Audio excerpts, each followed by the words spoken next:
Hi everyone, and welcome back to the Prem Roundup. It was an exciting weekend of Premier League action once again, and I'm here to go over the action.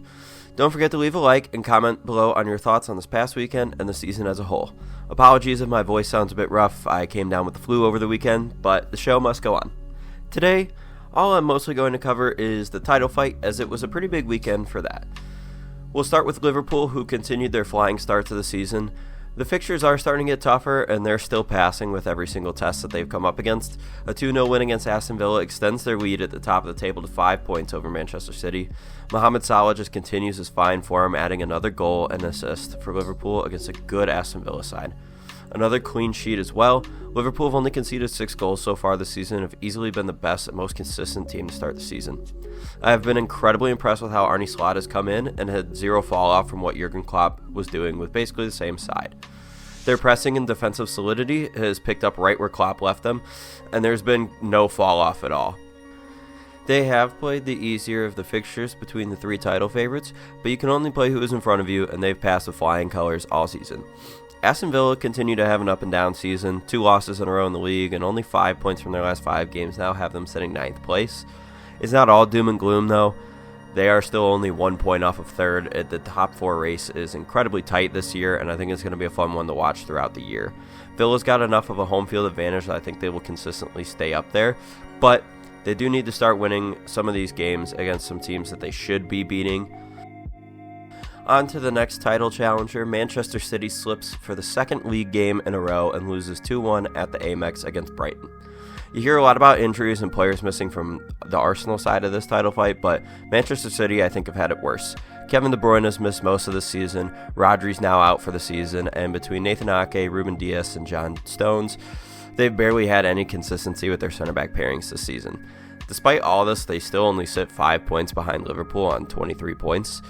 If there was any year to usurp City as the champions of the Premier League, this would be the year. Without Rodri, they've been vulnerable in transition and now have been outscored on XG 3 games in a row in all competitions. It's going to be a tough battle for them to keep up with this high-flying Liverpool side, but if anyone is able to figure out how to do it, it will be Pep Guardiola. For Brighton, they continue their flying start to the season and sit 6th on 19 points, having picked up points against the likes of Arsenal and Man City so far this year.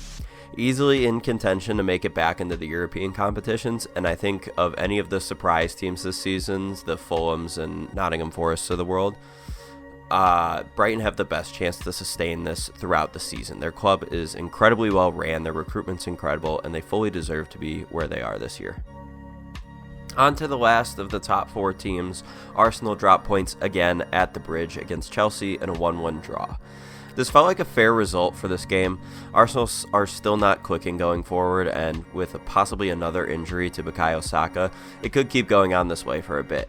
Martin Odegaard coming back does help, and he provided the assist for Gabriel Martinelli's goal, but Arsenal are in serious trouble if they do not start picking up 3 points. 2 points in their last 4 is not good enough, and they have not been nearly as solid defensively as most expected them to be. Injuries have played a role in that, but they have started the same center back pairing most of the season apart from suspensions. Going forward, just nothing seems to be clicking for them. Odegaard coming back, I'm sure will help it a little bit, but it's still concerning. No one seems to be able to finish the ball at all. The one positive outlook for Arsenal is that they've already gotten a lot of tricky fixtures out of the way. Away days at City, Tottenham, Newcastle, Villa, and Chelsea, which have all been historically bad grounds for them to go and play at, are already done for the season. 9 points is still a massive gap to make up, but there are still 27 games left in the season and a match against City and Liverpool still to come. For Chelsea, they continue to impress me under Enzo Maresca. I have to put my hands up and say that I was wrong about them so far. They've been solid across the board, but I am particularly impressed with their midfield. Lavia and Caicedo have been monsters in the middle, and they're getting goals from places other than Cole Palmer.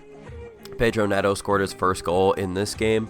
Nicholas Jackson has 6 goals this season, and Noni Madueke has 4, with plenty of people providing assists as well.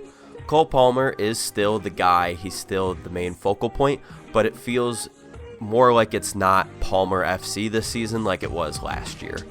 They've played some tough games to start the season as well. City, Liverpool, Arsenal, Newcastle, and Brighton through these first 11 games, and though they lost to City and Liverpool, they've not looked off the pace or like they don't belong around the title challenging clubs. And with that, I'm going to wrap up the video there. I will put up the other results on the screens now, but I am just a bit too under the weather to go through all of this. I do want to give a special shout out to Wolves and Ipswich for getting their first wins of the season this past weekend, especially Ipswich. You know what you did.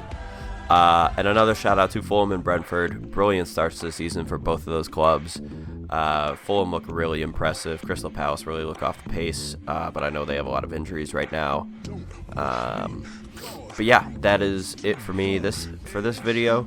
I hope you guys enjoyed. Leave a comment below on any of your thoughts on the title fight, top 4 fight, anything. I'll be in the comments responding to people, even though this video isn't the longest. But until next time, have a good one, everyone.